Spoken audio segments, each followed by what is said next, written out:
ഞാനിന്ന് മിച്ചുവിൻ്റെ സ്കൂളിൽ പോയിട്ടുണ്ടായിരുന്നേ. സ്കൂളിൽ പോയത് വേറൊന്നുമല്ല, പ്രൈസ് ഡിസ്ട്രിബ്യൂഷൻ ആയിരുന്നു കേട്ടോ. ഇടയ്ക്ക് ഞാനൊരു പ്രോഗ്രാമിൻ്റെ വീഡിയോ ഇട്ടിട്ടുണ്ടായിരുന്നില്ലേ, അപ്പോൾ അതിൻ്റെ പ്രൈസ് ഡിസ്ട്രിബ്യൂഷൻ വേണ്ടിയിട്ടാണ്. ഒരു പക്ഷേ UKGയിൽ മിച്ചുവിൻ്റെ ലാസ്റ്റ്, അതായത് ഞാൻ ലാസ്റ്റ് പോകുന്ന ദിവസമായിരിക്കും ഇന്ന്. അപ്പോൾ ഞാനിങ്ങനെ പൊയ്ക്കൊണ്ടിരുന്നപ്പോൾ ഞാനിങ്ങനെ ആലോചിച്ചിട്ടുണ്ടായിരുന്നു, പിള്ളേരൊക്കെ എത്ര പെട്ടെന്നല്ലേ വളർന്ന് വലുതാവുന്ന. അടുത്തതേ കുറച്ച് ദിവസങ്ങൾക്കകം മിച്ചു 1ാം ക്ലാസ്സിലോട്ടാണ് പോകുന്നത്.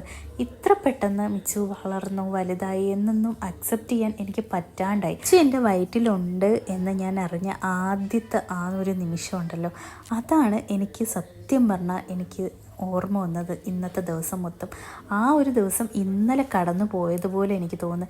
ഇപ്പോൾ വളർന്നു വലുതായി ഒരു വലിയൊരു കുട്ടിയെ സ്റ്റേജിൽ ഒറ്റയ്ക്ക് പോയി പ്രൈസൊക്കെ വാങ്ങി ഇങ്ങനെ എനിക്ക് കൊണ്ടുവന്ന് കാണിച്ചൊക്കെ തരുമ്പോൾ എനിക്കെന്തോ എന്തെന്നില്ലാത്ത സന്തോഷവും ഭയങ്കര ഇമോഷണലി ഞാൻ വീക്കാവുകയാണ് കേട്ടോ. കാരണം എനിക്ക് അത്രയും എന്താ പറയുക, അത്രയും സന്തോഷം തോന്നുന്നുണ്ട്. മിച്ചു ഇത്രയും ഒക്കെ ചെയ്യുന്നുണ്ടല്ലോ, അല്ലെങ്കിൽ എന്തെങ്കിലുമൊക്കെ ചെയ്യാൻ ശ്രമിക്കുന്നുണ്ടല്ലോ എന്നൊക്കെ ആലോചിക്കുമ്പോൾ. ലാസ്റ്റ് പിള്ളേരെ നിർത്തി ഒരു ഫോട്ടോയൊക്കെ എടുത്തു കഴിഞ്ഞ് നമ്മളെല്ലാവരും പോയി.